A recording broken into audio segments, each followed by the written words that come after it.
Frank and Betsy Streeter. We've been married 45 years, and we have 8 children and 24 grandkids. So for me, I became a Christian at a young age, but really did not give my life to Jesus until I had a crisis at age 17. I found myself pregnant as a junior in high school, and that situation kind of led me to a very broken place, and recognized my need for a Savior and to know God's love and His forgiveness and grace and mercy, and surrendered my life to Christ during my pregnancy with my firstborn son, who is now 47 years old. So that's how I came to know Jesus. At the same time... Yeah, I was a student at Baldwin Wallace College, playing football, studying to be a teacher and a coach, and I grew up in a Catholic church in Fairview Park. My younger brother came to know Christ and shared with me that I needed to ask Christ into my life. It was a very foreign thing to me to hear that, but shortly after that, I really was very intrigued by it and went to a Protestant church for the first time. Never knew what that was all about. And they had an altar call, and it was just God pulling me toward Him. Yeah. And I went forward. I prayed a prayer. Never forget going back to our college dorm and telling the guys, and we were doing college things at that point, but telling those guys that I just asked Christ into my life was a very sobering moment for that room, smoke-filled room of guys when I came back from that service. But been living for Christ ever since. Yeah, I always wanted to be a teacher and a coach. And little did I know that after I came to Christ, there's this thing called Fellowship of Christian Athletes. And it kind of fit like a hand in a glove for me.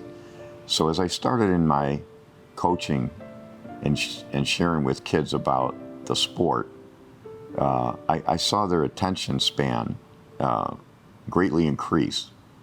And I thought, well, if I can do that with football, I can do that with Christ. And I started a Fellowship of Christian Athletes in 1984 at North Olmsted High School. Mm-hmm. And as I say, the rest is history. Shortly after that, 1987, I went on staff full-time with FCA. Didn't know that that's what it was. I really thought God made me a missionary in the public schools. I was totally confident with that and wanted that. And I thought, that is my ministry. Yet God pulled me out for a season. And now He's put me back in. I'm back at a public school, teaching, running FCA, and seeing God just do some incredible things. There's no question that time when FCA had played such a pivotal part in our lives, it helped us see our kids come to Christ or hear the gospel message. It was such a pivotal time, and I think if we look back at that year 1987, we kind of sense, is God pulling us out of public education, and we got to go raise money, and it's so foreign to us, and yet God used it to teach us to trust Him. Mm-hmm. And we did. Yeah. We just said, okay, if we got to raise our money, we'll do it. And God said, you don't have to raise money, just minister to people and see how I can work through that. Awesome. And I'll tell you what, the faithfulness of God has been incredible that we've seen for over the years. Around the year 2000, as my family was my children were getting older, we collectively, God was transitioning us together as a couple in ministry, and we started to see Him open up some new doors, and really sense God's call to lead me into full-time ministry with Young Life, starting a ministry to teen moms. So, it's the old story of, how God uses our brokenness to reach, those that are broken in the same way that because we understand that. I think our greatest challenges have been raising our kids. And you're in public ministry, like both of us were. Bets was the national director of Teen Mom Ministry. So she was on a national stage, and I was a state director for FCA, and you can lose sight of the people that need you the most. And so we decided early on, we're going to have Monday morning study.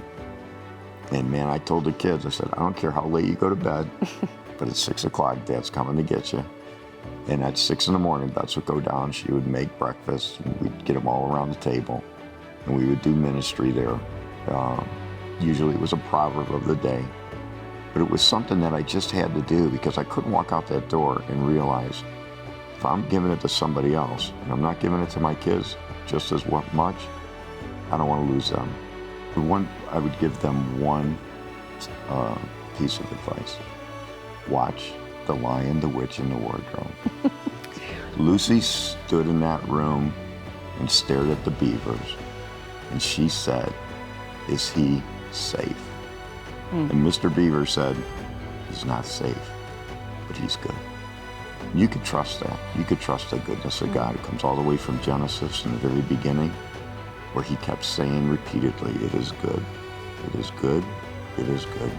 And if you can hold on to that the most, that this is a good God, he will take you through hills, valleys, mountains, and make you into something you never dreamed you could be. We get to glorify God and lead others and point them to Jesus. For me, being able to serve in the capacity of Young Life's first national director, not knowing, I wasn't looking for that. Like, God found me, he called me into that role, but I just got to play my part in and seeing that ministry grow that is now reaching teen moms throughout the world. And that is so wonderful, just to say, God, look at what you did and what you're still doing, and thanks for letting me be a part of it. And I think that's what we would say is, we're grateful that God has allowed us to serve in various different capacities and how he has used that to mature us and to grow us, but to be used by him to see others come to know Christ is what greater joy is there than that? For me, Hunter, it's really what you're doing. I take some of my students, now I'm taking my grandkids to an FCA camp where I know the gospel is going to be shared. It's still the most rewarding thing for me to see kids come forward to receive Christ and to see them start walking out that relationship with Christ. That'll never stop. That'll never get old. That is something that I will continue to do. Hopefully, God gives me strength until my last breath.